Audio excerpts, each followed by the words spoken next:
Jinx was still banned in this game and has allowed Pulse to pick up Castellan, as that was the replacement. Now, they've locked in Renekton and they've locked in Lucian. Pulse have answered with Vi. Now, Renekton started doing pretty well in the opening of last game, but then kind of fell off because Trundle will end up scaling a little bit better with the itemization, so I'm not too surprised to see Renekton pick up here. He has been fairly consistent, and neither am I surprised to see a Leona pick up for Pulse, because Alendix has been really on point with his Leona this series. Absolutely. I mean, if it ain't broke, why try and fix it? Just pick up Leona again. But this time, Renekton has been taken away from the hands of the top laner of Jokis. So this is the first time we're going to see Jokis play up against his own champion. And we'll have to see if he decides to go with that Trundle pickup. Trundle is a champion that I would prefer to watch get picked up against like Shyvana or Mundo, which is why he was originally brought in by Odwamne into kind of the competitive circuit. But either way, that's going to be the Renekton picked up first and the Lucian follow-up. And it's, again, we're not going to be seeing Lucian alongside Leona, so it's just Dark Patches taking away these comfort picks away from the team of Pulse. And now Mundo and Shyvana are both available. Both of them, Shyvana especially had some tweaks to her kit, which means she's not as strong as she was before the previous match. But with both of them being available and both of them doing fairly well against Renekton, I wouldn't be too surprised to see one of the two picked up here as the last member of Pulse. They've locked in Jinx, who we've seen used to great effect over in the North American LCS. We've seen I'm a Cutie Pie really showing some Jinx skills there, and not too surprising that she is one of the highly contested AD carries. She's one of the really better AD carries to go up against the Lucian, who, against most champions, is a big lane bully, whereas Jinx a little bit better at scaling, a little bit more able to survive and output damage in that lane. Yeah, and Lulu as well is going to be picked up alongside that Lucian pickup. And if you're not going to be picking up the Leona or the Thresh, or indeed the Annie, then you're going to be picking up Lulu because she's just very good at the moment at doing many things. Like protecting your AD carry, going for the engagement. The other day we were seeing in the Challenger series or the Coke series that you had like the Twitch and the Lulu synergy, where you had this classic submarine thing where you just like move underneath them and pop them up again. It was pretty good to watch. It's something we haven't seen since Season 3, and we saw a lot of like Evelyn and Shen, but we're going to wait for the last couple of pickups from Pulse eSports. Okay, now, I think I don't want to go too deep on the analysis on this, but it's a placeholder. Top lane, it's a placeholder. Damn it! Yeah. Because top lane Tristan is a thing, more commonly played against Mundo. They alluded to it in the LCS. Damn. Do we know what it's a placeholder? It's Shyvana, which makes it makes sense. It's sad though, I know, because I also heard the same thing, and I was like, Tristana top, I would love to see it. In theory, it's great, but Shyvana is also in theory amazing.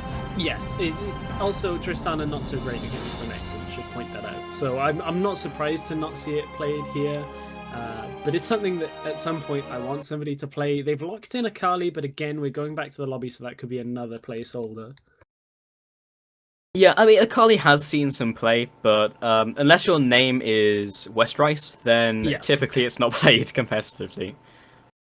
Yeah, for sure. That's pretty much the rule of thumb. Is, are you Westrice? Yes, play Akali. No. Are you Voyboy? No, don't play Akali. That's how this chart works. Yeah, that I'm not to overstate it, but that really is pretty much how that works. Yeah.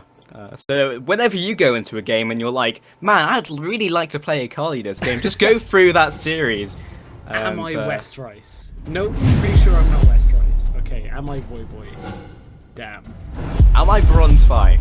Oh, okay, that's the other one. But to be honest, I don't think any of these players are Bronze 5. No, absolutely not. From the last two series, we've seen some pretty impressive plays. I doubt we would see that from many amazing players I've seen in Bronze 5.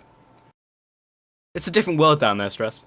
It is. It's a completely different world down there. Some things that should work don't, and things that really shouldn't work so well.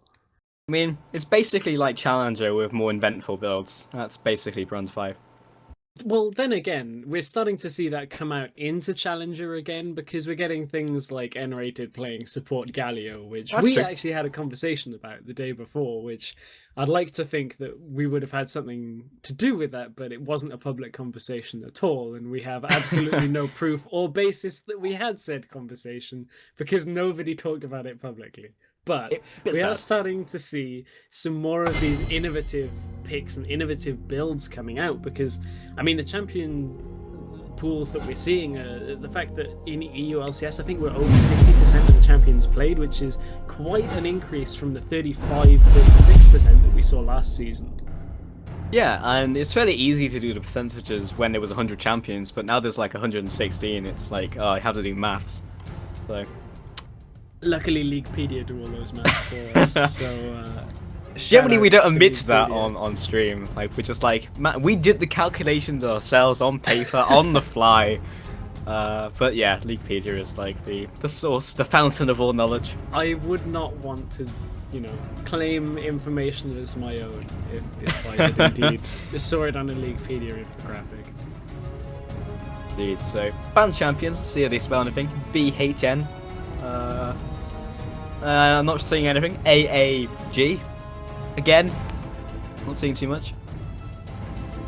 I'm seeing if it spells something in total, but it doesn't. Maybe, I think the layover from... oh, it is actually Akali. Okay, so disregard the flowchart. Naru. Disregard the flowchart. Naru is going to show us some Akali, which I'm actually really interested in. I mean, we were joking around a little bit with the Westrice and Voyboy things, and that's not to be disrespectful to Naru or any other mid laners. It just, typically Akali isn't very often seen, and I think this is about the right time to pick out something that maybe you've got in your back pocket as a way to play against Kassadin. So this is something I'll be very interested in seeing. Yeah, it's something we could well see in. Well, it's going to be in the mid lane.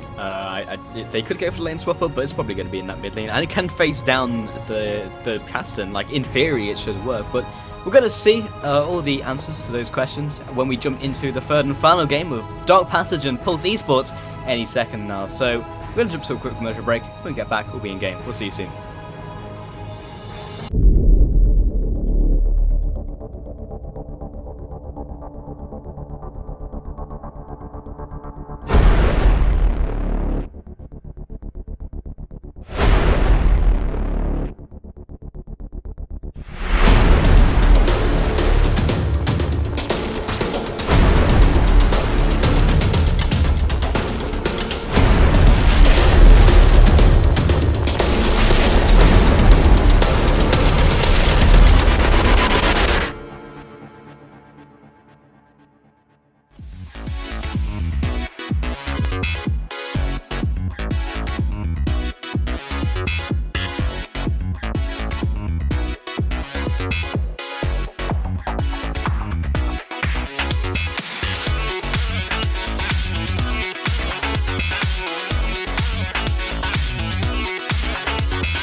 sunlight begins to fade now, and I feel like I'm losing time, but I don't know how I'm here.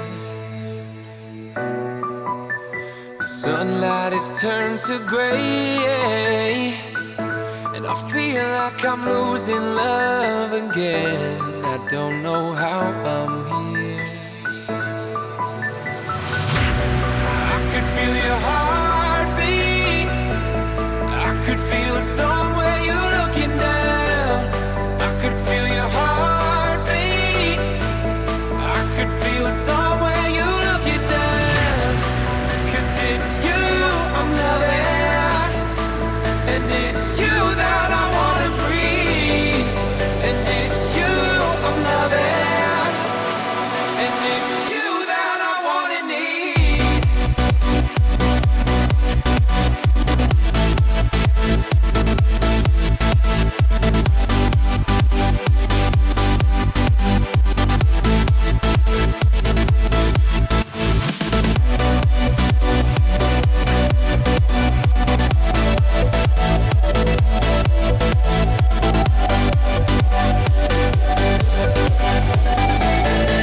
And it's you that I wanna need.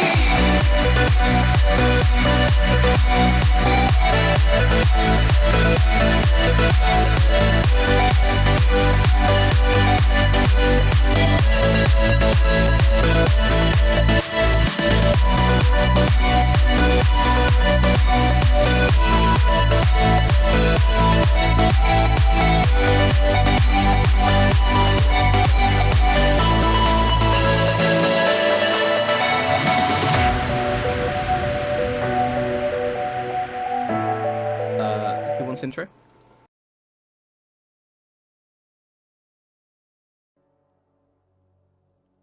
Hello and welcome back, ladies and gentlemen, to Dark Passage and Pulse eSports. This is the third game of this best of 3. I'm Pulse, I'm joined by Stress, and let's jump straight into it. Yeah, let's jump straight into it after we've thrown the flowchart straight out the window. So, yeah, Akali is in this game, which is... It's kind of a big surprise, but we have been doing some research on Akali, so our jokes earlier were a little bit misplaced, because when you look at solo queue, Akali is getting played a fair amount. It's something that we had spotted before, but without the Akali getting locked in straight away and with the remake, didn't really want to talk about it too much, but there are quite a few mid laners right now that are playing Akali, and you look at mid laners like Alex Each, Skara, they're all playing in solo queue quite a few games of Akali, and one has to feel that it might be something a little bit to do with the current crop of mid laners, where a lot of the reset champs are getting banned out, and Akali is kind of a pseudo reset champion, where with that Shadow Dance, you'll get a stack and are able to do it again off a kill. So it was a discussion that Pulse and I were both contributing in the break, so we're kind of starting to see where this Akali pick from Naru is playing out. Yeah, and we were talking a bit about the mid lane matchup as well against Cassidy, and how it can definitely work. I mean, like, we were talking more about the Twilight Shroud and how it's basically an area in which NIQ cannot step into. And since he's a melee champion, he's going to find it very difficult to actually farm that one out. It does have a 20-second cooldown at level 1, but 8 seconds of Cassidy not being able to go anywhere near the creeps is actually really, really valuable. And just from level 1, like, he just can't even step close. Meanwhile, Fabulous is trying to just interrupt this blue buff by himself. Has done a decent job, but Jokies are going to shove him away, and that level 1 damage from Shyvana was quite difficult to deal with. Yeah, although Kickers took quite a bit of damage off of Kolomik there, has got potions, so we'll be able to heal that up. And we're just looking at this mid lane matchup for the early game, and as you said, level 1, there's quite a bit of damage that's going to come out from Naru. It's 45 from the Mark of the Assassin that will get put down, then another 35 from the proc, plus bonus damage from AP ratios and masteries, so there's a fair amount of damage there as well when you include the auto attack damage. Yeah, it's like Spellblade, it's like the passive as well from like Discipline of Force. So there's a lot of extra damage on top of that 80 flat that you're going to be getting from just the Q by itself. And that's really quite painful, and NIQ does not want any of it. Naru is actually getting poked down here because NIQ is purely harassing with Q and like his skills, because he cannot get in melee range of Naru. That's basically how this lane is going to go, but Naru should be able to sustain through it. He's got the Doran shield, he's got the health pot, and it's already up to his tower. Yeah, and NIQ's got a flask as well here, so he already was pretty aware of how much damage is going to come out early game. We can see that Crystal has dropped down into this bottom lane. Will he get the gank off? He's got the double buffs. He lands the Tempest into the cripple. Has locked down Triel, however. Kickers comes in from the side. Oh, he doesn't chain the Bolt Breaker together and will be picking up that kill. First blood goes to Crystal. Barrier has been popped. Barrier in return from Wooliter. And the game has been paused in the most inconvenient of moments. Yeah, they actually forced the flash out onto Holy Phoenix because the red buff burn wasn't going to be enough to take down Alendic. So a little bit unfortunate that, you know, some big summoners were used in that engagement, as this one certainly isn't over because Kikis is about to hit that lane on full health. So they do have to be a little bit careful that they don't overstay here, but I feel they've seen that Kikis is here, as you can see the positioning, so they should pull back from this. But with no flash on Holy Phoenix, the next couple of minutes are going to be a little bit deadly in that bottom lane. Not even next couple of minutes, it's going to be next couple of seconds because as Vi is heading in, still has a double buff, but the flash was used and the Vault Breaker was not chained into it because by the time he flashed, the Vault Breaker had already fizzled out. So he didn't end up really doing anything and had to walk out awkwardly because he was cut off. So it depends whether he goes back in, because often when we talk about these things, they just turn around and nothing happens, and we look really stupid because we've been theory crafting for like 5 minutes before the re-engagement. So I think, again, it's worth talking about the Akali, because it's not a pick we see all the time. It's something that's kind of coming back into the meta, and it makes a lot of sense in terms of the champions that we see nowadays, because we have like Kha'Zix in the jungle. Even like Jinx to some extent is sort of a mini reset champion with the Get Excited. I think that's a very undervalued passive by a lot of people. They don't see it as like a reset ability, but it allows you to clean up a team fight, and it's very, very scary because you're getting that constant damage. And that's what Akali would be bringing to the table as well. Yeah, and there's another aspect of this game that to look at in that middle lane is that 760 clearly knows that he's going to be under quite a bit of pressure early on in this game, and has already forgone his straight-up ability to trade 1v1 in lane. You can tell that you can tell some of that story from his summoners. The fact that he hasn't gone for an aggressive summoner of Ignite, so isn't looking for early kills in this matchup. Kassadin will scale incredibly well through the game with just a couple of picks. He's looking far more into the mobility game, as isn't unusual on Kassadin at all. I mean, Xpeke often runs teleport on Kassadin. By far one of the two summoner abilities that you do pick up. So he's not looking to be incredibly aggressive in this lane. He's more looking to survive the early game without giving too much to Naru here, and then picking up kills and having an effect across the map. But here comes Vi into this bottom lane to do absolutely nothing. Still going to stick around. Kicker's just over the wall. I think he's just trying to prevent the tower dive if it happens. Crystal going to shoot out the resonating strike, but not going to go too much further. Bolt Breaker comes in, just going to try and clear out this minion wave, which is his main objective in the next couple of seconds. And they're going to be retreating. Takes a zap for his troubles.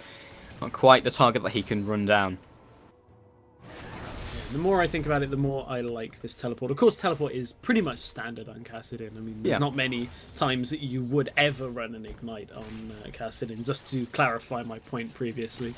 But Kikis has jumped in once again. Will be dashing towards Holy Phoenix, who gets out with a smooth escape. Triel is dropping low. He walks back in. This is a bit aggressive, but he's going to be using himself as a jumping post for Crystal Meth, who jumps in, gets a resonating strike into the follow-up, gets one, moves forwards with the Tempest, the Cripple, the Ward Jump, auto attacks aplenty, which will be enough. Holy Phoenix moves forwards with Relentless Pursuit, but he's in tower range. Just back to Lulu once again. This is so incredibly clutch, and no one, in fact, dies apart from that initial casualty.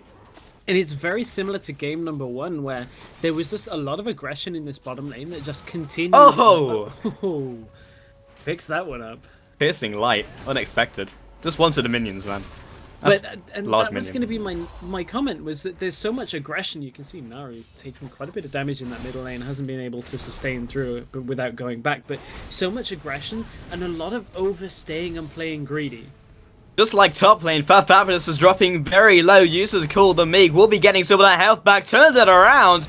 Ignite comes down, slice dice, and both of these guys fall in tandem. The trade 1 for 1, and That was actually fairly fortunate for Jokies that you managed to pick that up in the end, because normally when you're the first to ignite, if you don't kill them with ignite ticking, it's very difficult to keep that damage back up. And he managed to just about clip for that final amount of damage to trade evenly. Yeah, and it was that. I'm not even sure during that fight if he had actually leveled up Flame Breath, because there's a second point in that, and it was Flame Breath which finished off the kill. So if he did, that was amazing. If not, then it was still amazing, because Flame Breath was just enough to secure that kill in return. So 1-4, not in the best of shapes will be Pulse eSports, and Dark Pass is showing exactly why they're one of the best teams in the eastern regions of Europe. You can see already that mid lane, there's a very small CS difference, and that lane has been pushed with jungler help forwards and backwards in the lane, so not too surprising that it's fairly even here in the early games. Kassadin has been able to go back and pick up the tier. Akali a little bit later on the buy has picked up the Hextech Revolver, which again, very standard on Akali. That'll go towards a Gunblade, normally followed up by a Zhonya's or a Lichbane, but Jokies and Fabulous continue to trade in the top, but Crystal's caught. He is not in good shape. The flash forwards, he's not going to be using the Rift Walk. Holy Phoenix over the wall is going to go ham on this one. Rift walks out as the retreat. Ardent Blades connects. Triel cannot do anything else. Alenix Wooliter has come in. Oh, he's found himself underneath the Flame Chompers. I'm not sure if he can escape from this. Kikis, side by side, zap over the wall. There he's going to be falling. Naru, however, is on the hunt. Kikis is just not in the best of conditions. And, well, being at full health is also not the best condition, since it was next players really to execute. Vaultbreaker backwards. Lee Sin is coming in, but the ward jump comes out. Lands the Q, lands the kill. There we go. Will not be getting execute this day.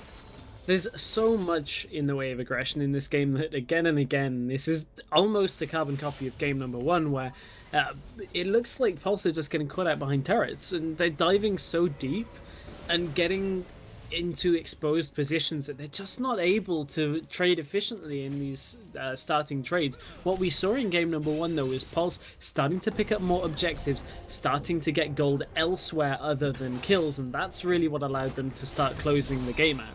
Naru is already starting to be quite painful with 1 kill and the Hextech Revolver being picked up, which will most likely going to be built into the Hextech Gunblade, which is the item of choice for many Akalis, even since the early days of Akali in the scene. So double for Akali, not something that Pulse NIQ 760 wants to touch with a barge pole.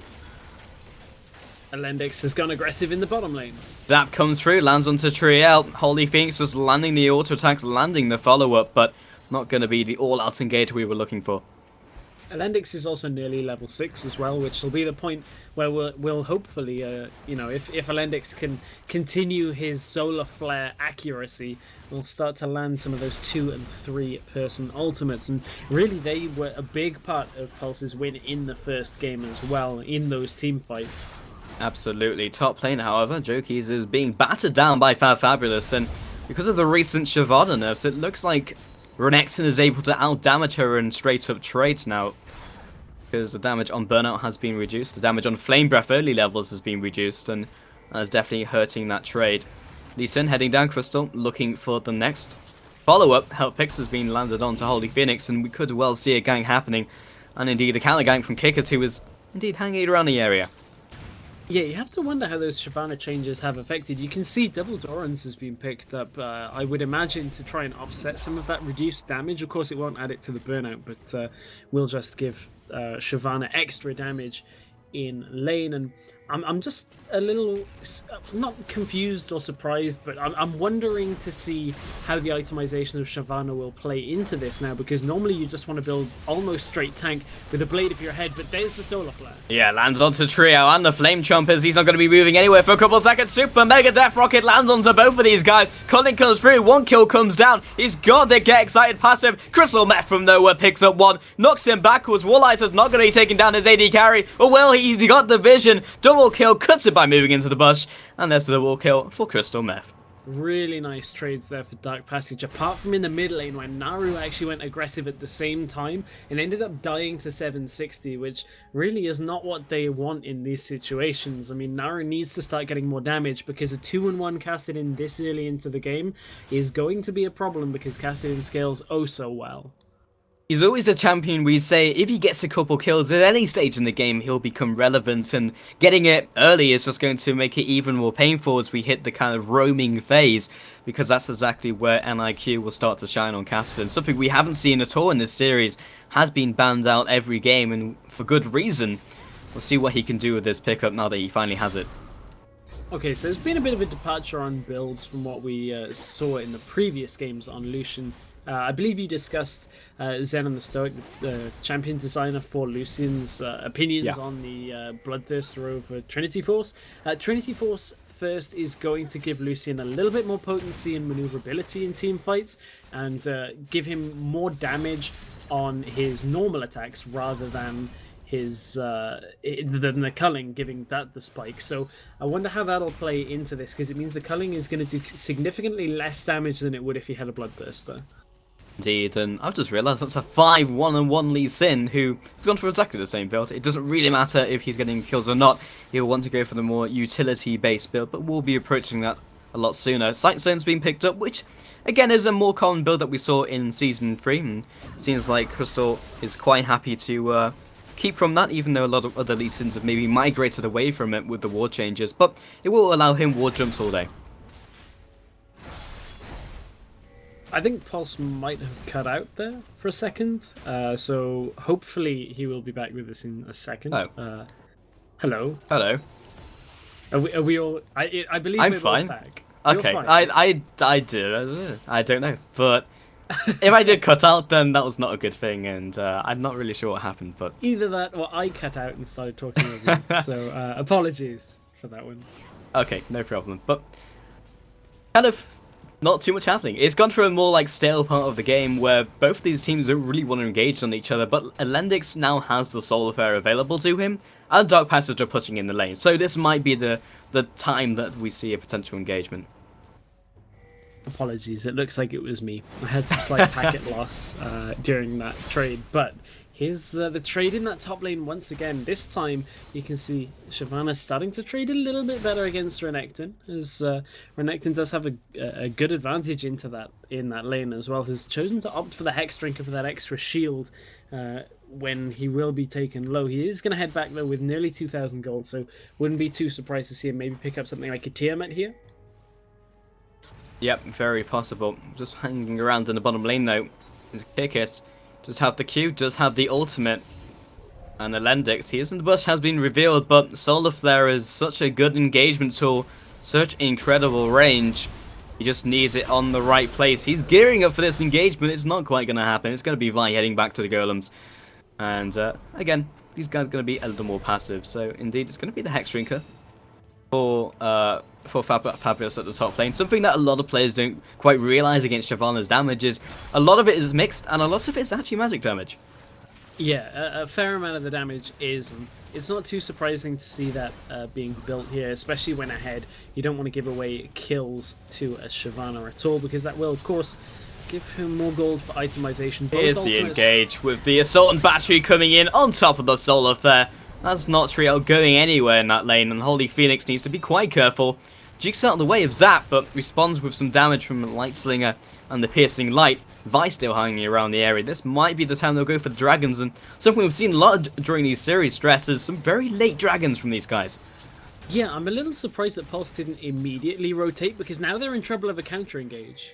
Crystal Meth doesn't quite lead the queue there, but Warlighter is trading off 1 versus 1, cuts the vision. 1 versus 1 does not pick up that kill, does not win the trade. Crystal still following on to Elendix. Kickers coming in from behind, zoning him away.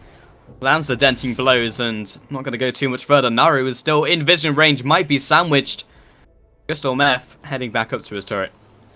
Yeah, and Holy Phoenix has stayed to recall here, and he's going to try not to end up getting the best of them, as they will go engaging.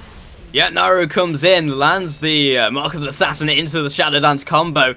Crystal looking to jump even further underneath this turret, just tanking it up for Akali, seeing as she can go any deeper, but not going to be the case. 6 and 10 is the current scoreline, and again, no one going for this dragon, but probably bottom turret. Okay, let's take a moment to reset ourselves in this game, as we are at 6 and 10, as you mentioned. Dark Passage have themselves the advantage here on the gold. About 2,000 gold is the lead, but again, the focus, whew, Holy Phoenix, very nearly gets taken down by Zap. Good block on the rocket, but Dark Passage really just haven't got their objective focus quite engaged yet, because they're getting good trades, but then they're overstaying or looking for more kills when they could rotate down towards an objective. And you can see that the first tower has gone in favor of Pulse, and they need to really start ramping their pressure back up once again. I mean, that's something we've really learned about Dark Passage. They really are quite kill focused. In all the games we've seen so far, it was LeBlanc being picked up in the middle lane, and they were constantly looking for those kills. And even when they had them, they weren't necessarily looking for those objectives. We saw multiple occasions where they would win a team fight, someone was running away, and they'd commit like 2-3 people to try and take them down. So definitely trying to get ahead in kills. In the second game, I think it was something ridiculous, like 30-10, when they could have probably gone for objective sooner. But it's quite entertaining to watch action all day. It is, but there's a point where you have to wonder that normally if you see a Lee Sin in the jungle at 6-1, you could count the difference of objectives between the two teams fairly easily, but at 16 minutes, neither team has really been objective focused, but Naru is in trouble. That is a vault breaker that hurts quite a lot, and Naru only has a couple seconds before the Shroud phase. Kickers following up, does have the Assault and Bash, that's going to be utilised. Naru's got nowhere to run apart from trade, and doesn't even dent Kickers' armor. But again, they knew that they were in the middle lane, and they're going for kills in the bottom. Again, they're just repeatedly doing this. Woollighter's not in good shape. The Wildgrove comes up. The teleport's coming in from Katadin. We'll see what he can do. Atlantics is still so low. Holy Phoenix has dropped into the Death Chamber. Kick over the wall. Crystal is just slowly being chunked. Flash over the wall. No wall jump this time. Triel is just going to stand there and trade. Atlantics takes it with the Zenith Fade. Maybe not the ideal target, but still 2-0. That's going to be the trade. And Dark Pass is 2 kill focused. And the problem is Fabulous has been forced down towards the middle lane here to defend against a potential dragon out of Pulse, and it's left Shyvana up in that top lane to split push, and with that turret going down, that equalizes the gold. They will go aggressive again. Yep, lands the Q onto Nick, but does not decide to follow up on that one. 9-11. Current scoreline, and a completely even game. Dragon is still alive. And there was a point right after they got the kill onto Naru in the middle lane that Dark Passage actually had the ability to go and do Dragon rather than take the bottom lane fight. It was a very close call that probably would have forced a reaction out of Dark Passage, but there was enough time to do Dragon, and the problem is they're so focused on these kills that they're not taking advantage of these objectives, and Willet is caught out. And when it comes to trying finding these kills, it's always gonna be Dark Passage coming out on top. Naru dishes out so much damage. The Hextech Gunblade has been picked up. Crystal Meth sitting around the Dragon Pit. Gonna see the guys start it. We might see a team fight erupting around this. Gonna be the catalyst for a team fight. NIQ sitting over the wall, 3, 1 and 2, doing a lot of damage himself. Jumping over the wall, Fabulous is gonna be the guy who's gonna be bursted down. Holy Phoenix using the culling over the wall, but he's still alive. Very odd target to try and focus. Dragon Descent comes over the wall. Jokies is moving on to Fabulous. He's still alive. Wildgrove comes through.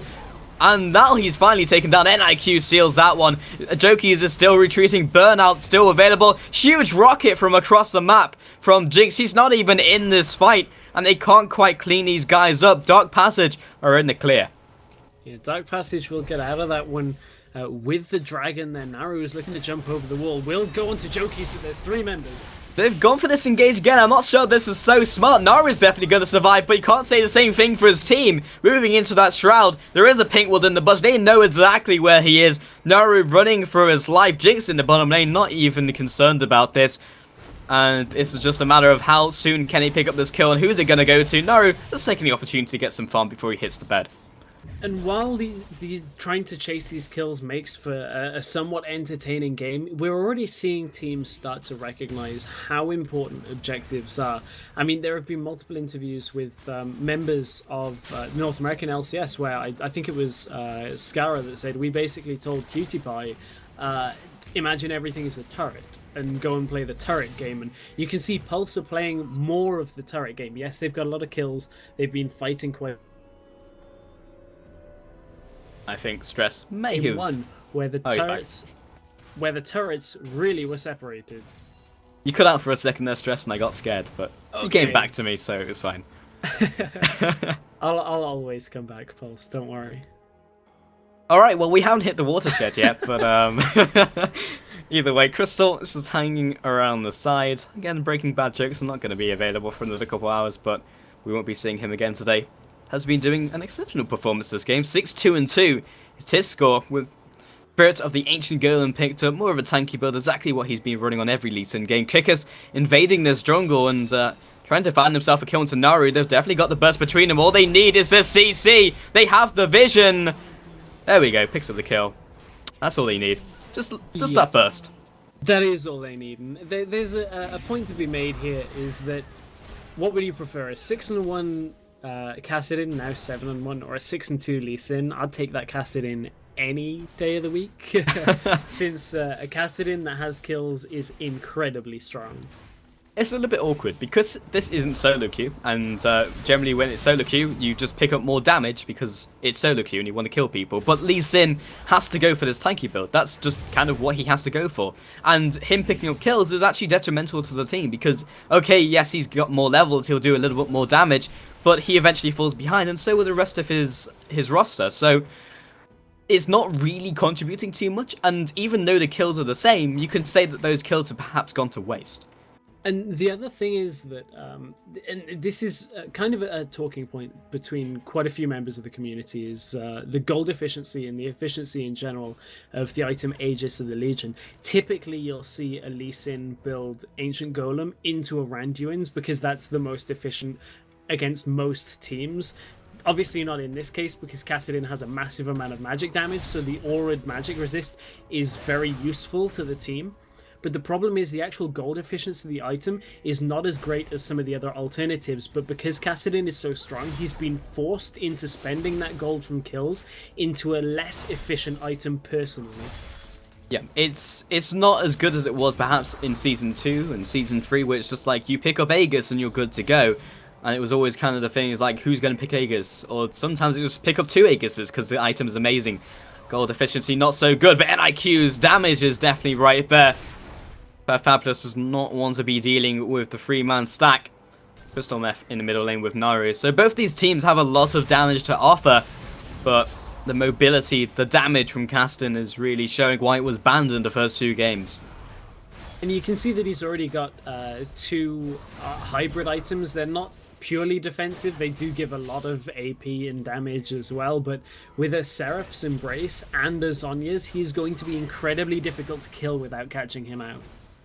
So both of these guys flirting with the idea of engaging, but doesn't look like it's quite going to happen. However, bot lane, both these AD carries have found each other. Flame Trumpet comes down, auto attacks, the piercing light, the culling comes through, and actually completely blocked by the teleport. The Super Mega Death Rocket not quite enough, but Holy Phoenix, good luck getting out of this predicament, and gets completely flattened by NIQ. Yeah, that's 8-1 Kassadin now. That's quite a big number. It's quite a big number, I do agree, and he's just going to be pushing down the bottom lane with Wooliter, so they do have the ability to kill a person and also kill a tower. Top lane, however, Naru looking for blood onto Jokies, but you cannot dive a Shyvana. That's not really the trait that you want. Flame Breath comes through. Jokies does not have Dragon Descent available to him, otherwise he probably would have just used it. Bottom lane, however, is dropping very quickly. The Solar Flare into the Assault and Battery. That CC stack is just ridiculous. 2 kills, rather a kill onto the turret and a kill onto Lulu for Wooliter.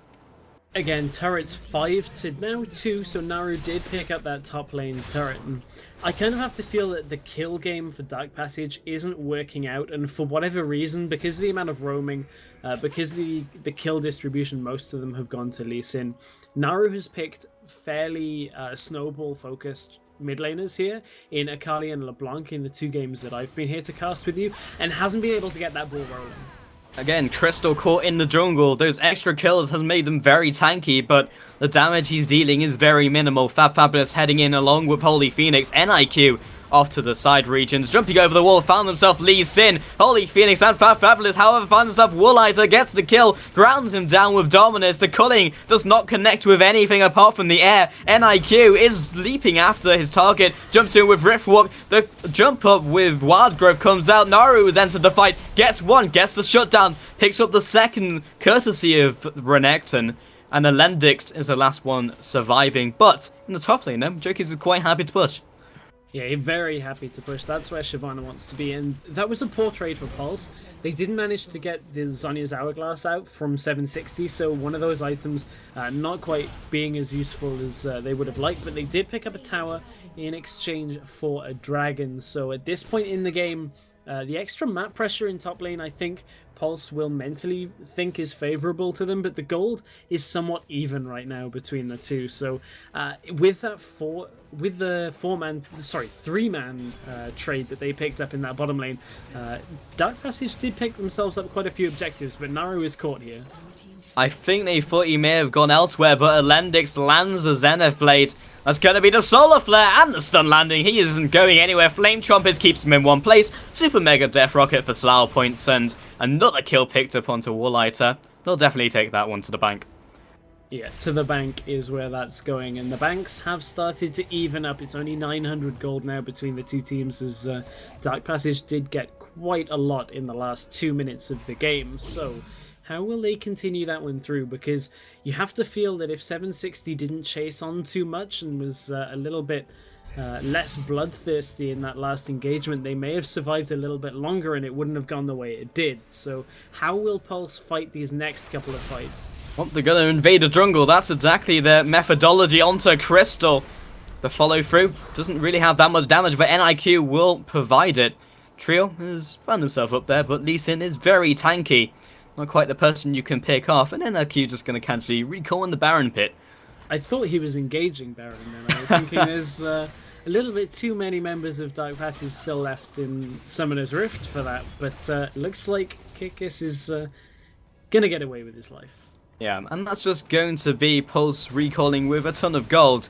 Only 2k ahead though. In the grand scheme of things, that's not a lot, and considering the pace of the game and their 3 objectives in terms of towers over Dark Passage, being over only 2k gold ahead is a little interesting.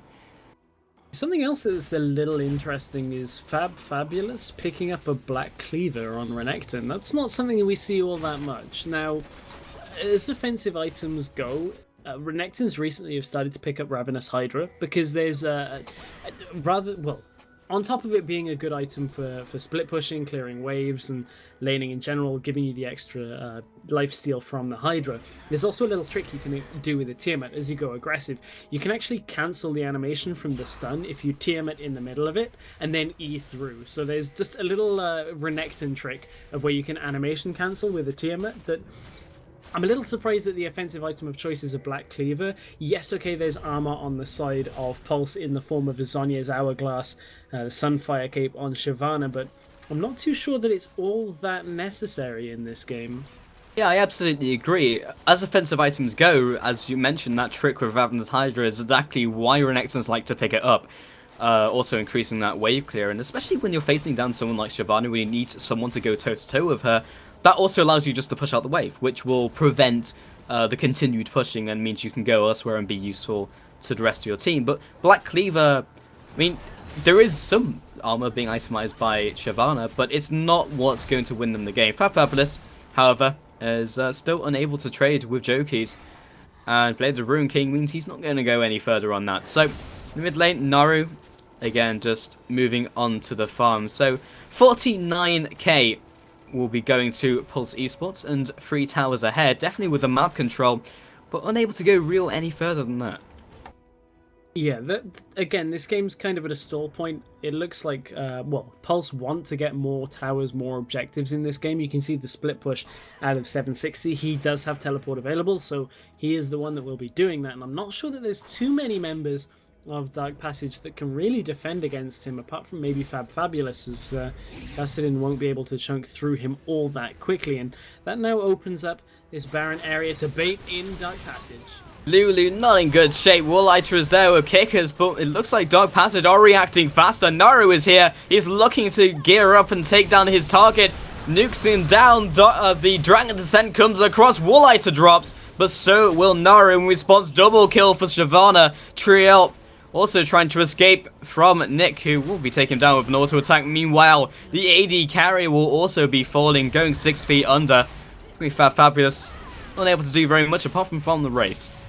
Yep, and that's why you take teleport on a Kassadin, because 760 comes in through the side, cleans one up around, and it allows them to pick up the Baron here. So a really nice fight there out of Pulse. Knew exactly the timing that 760 could get over there. He managed to get away from Fabulous, so Fabulous wasn't able to stun him in place to prevent the teleport. So really nice control there of that Dragon fight. Sorry, Baron fight. Yeah, and by having teleport and just having that ability always puts teams in a difficult position, something we see time and time again, often with Shen top lane, but this time with NIQ, who's very good at split pushing and dueling anyone on that team with DP, is that you can just have 4 people pressuring Baron, and then it's either you engage 5 versus 4 with Dark Passage, or you just lose all your turrets to Kassadin. So it puts them in a very awkward position, because they do have those kills and that split pushing pressure. Yeah, and that's really just the problem here with the Pulse composition, is it's just a little too strong in a lot of the aspects here for Dark Passage, that Dark Passage really want to fight as a unit, but Pulse aren't going to let them because of the ability to split push with their champions. Yeah, and that's exactly why Kassadin was banned out in previous games, because they didn't want to have to deal with this, and especially a Kassadin who was doing so well. Dark Passage, they have a couple options available to them, but none of them are really good options. They can just kind of hang back and just wait for Pulse to inevitably come to them because they have to finish the game off, or they go out and try and just brawl them 5 versus 5. And as you said, the disengage is strong, and they're just not looking to fight. They just need to split push. Shyvana can easily 1 versus 1 anyone. It will take 2 people to take her down, and the same case is true for NIQ. And unless DP are running 7 members, they can't do anything about it. Yeah, they're not quite playing Hexakill in this game, which of course is going to be the game mode coming soon to League of Legends as their featured game mode. But that'll be an interesting one to see how compositions work. But we are in the middle of a tournament game, so 760 is in trouble. Ooh, Naru takes a lot of damage, also deals a lot of damage, but yeah, no more damage on the plate, then maybe Kassadin can be removed as a threat, but that's not going to be the case right here. Culling comes across, lands onto NIQ, forces the Seraphs. This might be the engage that they want. Fabulous has definitely instigated it. That's a huge knockup from Wild Growth. Dragon Descent comes across, and also the Assault and Battery. Holy Phoenix takes the opportunity to jump over the wall. No casualties, but Pulse go out massively ahead. Oh, there might be a casualty as Lulu is going to get dropped by the inhibitor. Yeah, they go in for round 2, sweep up the mess, and it was almost looking good, but Holy Phoenix almost going to drop the flash forwards. Woolite would fall in return. 1 for 2. That's a large portion of their sieging presence, but it doesn't seem to matter. The inhibitor will be falling. Fabulous trying his best, though. They have come back from base. That's the inhibitor not going to be falling this time. And the Lendix might be the sacrificial lamb as they escape from this. They might go for the second onto Jokies. That's a resonating strike. And the follow-up. And also the Ardent Blaze, but it doesn't look like it's going to fall. Sorry for cutting you off there, but Jokies is slowly dying, so I feel like I have to talk about it. He's going to die in a minute. So, surely. Got him. I think so. Maybe. Got him. Yes, there we go. Okay, got it. Nailed it. Done. Yeah, okay, so one thing that I'm noticing is 760 is actually under a lot of pressure himself. We'll be able to get behind the turret is Woolit's positioning has been a little off this game. And in game number 1. Obviously, Woolit is a well-experienced player, and we've seen him do some pretty fantastic plays in previous games, but this series he just seems to be overextending, and that flash forward to try and pick up a kill when you're in front of an inhibitor is just overstaying. And talking about overstaying and overextending, that's going to be Kikis getting picked up by 5 members of Dark Passage. And this is what I mean, is as an AD carry, especially Jinx, who has insane pushing potential with the attack speed increase that the passive will give, is why flash forward for 1 kill when you could secure that inhibitor safely and the team is in a much better position to push into the top tower, which was also pushing at the time? Yeah, it just definitely didn't offset the risks of that play, I agree completely, but 23 and 21, they're still in very good shape, 7 to 3, Baron It's not going to be up for some time, and now it's going to be pretty difficult for them to go any further. Like, they picked up that inhibitor, but now in the new season, one inhibitor down doesn't mean everything's going to push in, and doesn't mean you can just go for another tower siege and grind out the rest of the game.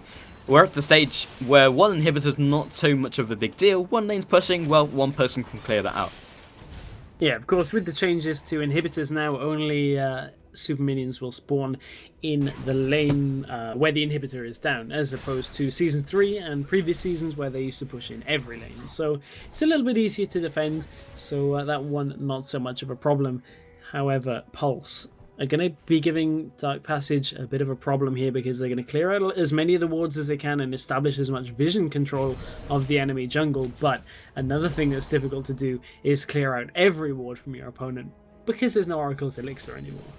Yeah, it's very difficult, and why we're seeing a resurgence of Teemo, which I say with disdain. But in the bottom lane, Jokies has found himself Fabulous and Naru, and also Trio. Kikis is going to get out, promptly turned into a squirrel. Follow up from Woollighter. Crystal Meth knocks Woollighter back into his team, also knocks up Jokies. They've gone very deep, but they've got no protection or peeling for their back line. Crystal Meth and Fabs are very happy to sweep up this kill into Woollighter. They don't actually get it. He's getting in the way. He's got the lifesteal from that Bloodthirster, but Slice and Dice into the auto attack picks that one up. They committed so hard to that, meaning that 3 members will drop. Triel uses his ultimate defensively, but they need to just not commit so many people to getting kills. They could sweep out the rest of this game, but again, maybe being too bloodthirsty. Holy Phoenix almost taking down NIQ. Kickers eventually takes down Lulu in the background. Jokies is gradually taking down Holy Phoenix as he face plants into a wall. This is a very protracted engagement, one that Holy Phoenix might win, but NIQ actually comes back in, Riverwalk into that null sphere. I'm amazed that 760 actually might die to white here. That's something else that would be amazing. But no, there's super minions pushing into the base, so this will be a big push here. It won't be enough to end the game, because it looks like Crystal and Naru are back up just in time. So they will save that Nexus Tower.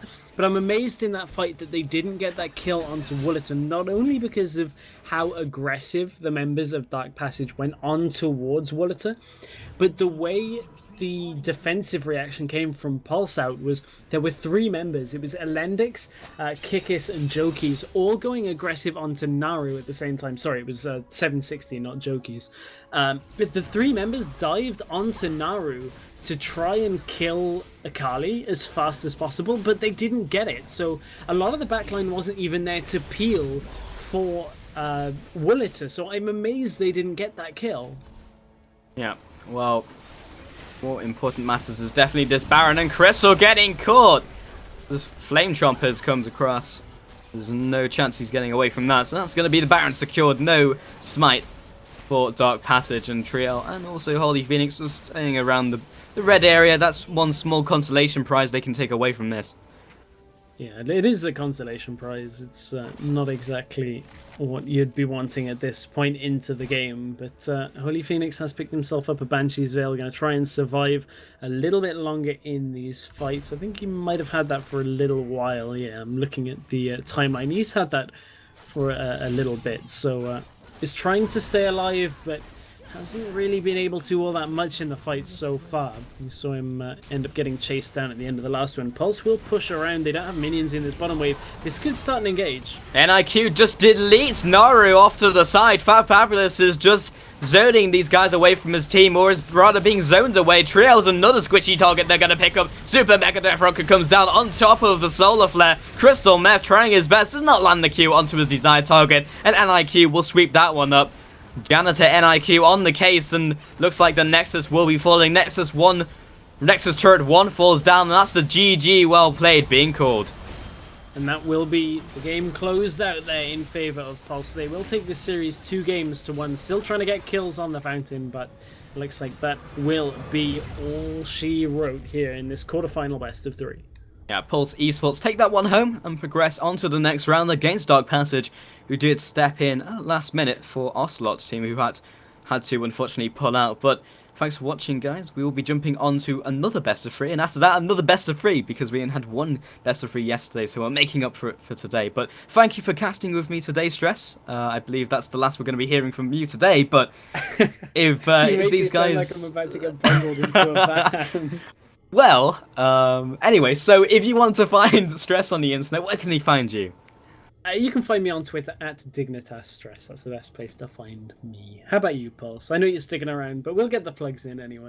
Well, you can find me at twitter.com/ImpulseSport, and I will be casting the next game, and also the game after that. I'm going to be sticking around for quite some time with many different casters, and many different jokes can be made about that. But we're going to see you very soon. We'll see you after the break.